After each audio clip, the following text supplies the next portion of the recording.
Easy and simple tuna mayo sandwich recipe.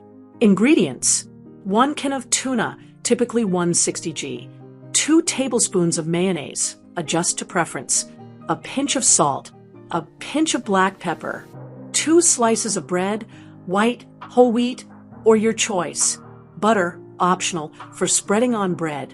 Instructions: open the tuna can. Take the can of tuna and use a can opener to open it. Be careful of the sharp edges. Drain the tuna. Hold the can over the sink and gently press the lid down to drain the excess liquid, usually water or oil, from the tuna.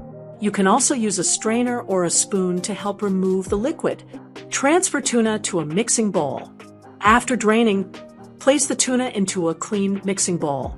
Break the tuna apart with a fork, making it easier to mix. Add mayonnaise.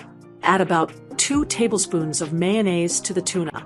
This amount can be adjusted based on how creamy you like the filling. Stir well to combine, ensuring the tuna is fully coated in mayo. Season with salt and pepper. Sprinkle a pinch of salt and black pepper into the mixture. Stir again to evenly distribute the seasoning. Taste and adjust if necessary. Prepare the bread.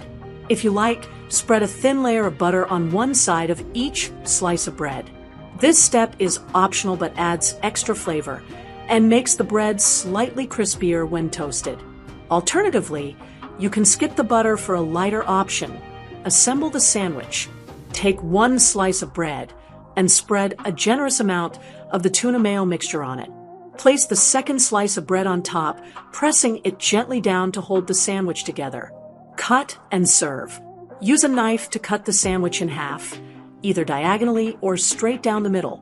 Serve immediately and enjoy.